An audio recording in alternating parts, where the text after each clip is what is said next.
me, more about my dress. Can you believe Tracy made us wear these things? Yes. Of course.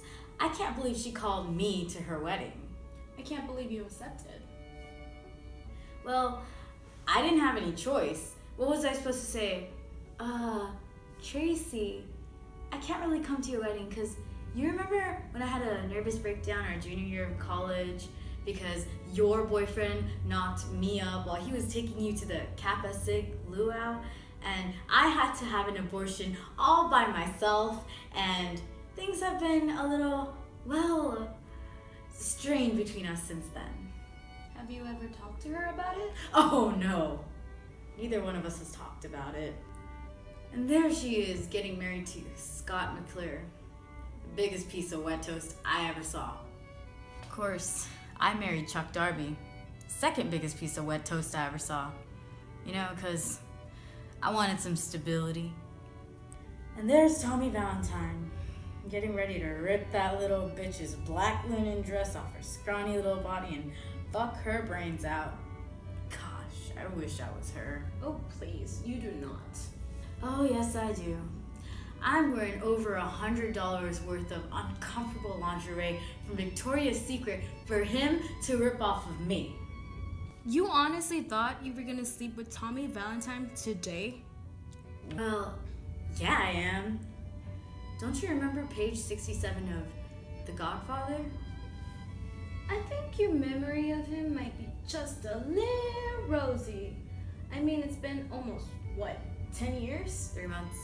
Excuse me? Georgianne, you better spill your guts to me right now. I ran into him at this sleazy bar that only plays 50s and 60s music. And normally I hate those places, but at least I'm not the oldest one there. He seemed really happy to see me. And then we started flirting. It was actually really sweet. I'm serious, it was. I'm so sure. You weren't there. I've been there. So then what happened? Well, we closed the bar and he asked if I wanted to go somewhere where we could be alone. I said, look, this isn't a good idea. I'm married and I have a little boy. And once I said that, it's like I didn't have to worry about anything. And then I went nuts. And we ended up doing it on the parking lot, in the middle of the concrete, right behind a Dempsey dumpster. Wow, that's pretty good. Trisha, it was the best sex I'd ever had in my entire life.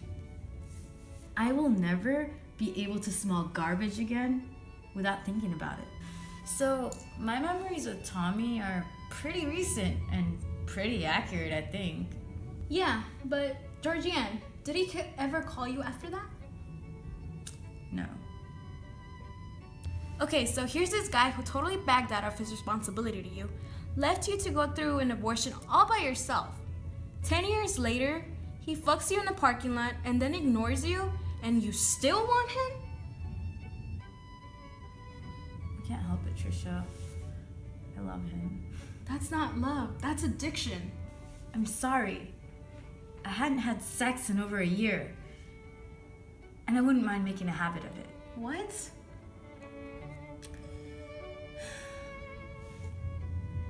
Chuck and I don't even sleep in the same bed anymore.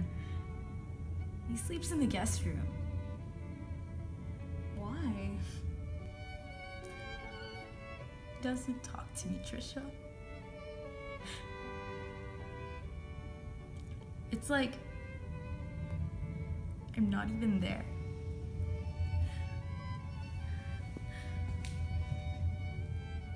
I told Chuck about Tommy the next day.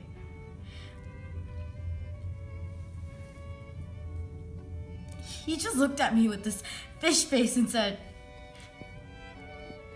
"You don't have to tell me everything that you do." Georgianne.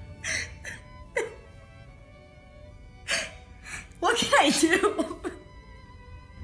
Make Chuck talk to you. Make him go to a counselor. No. Don't you want to save your marriage? No, I don't. I never should have married him in the first place, just like you said. I don't even love him. I don't even like him.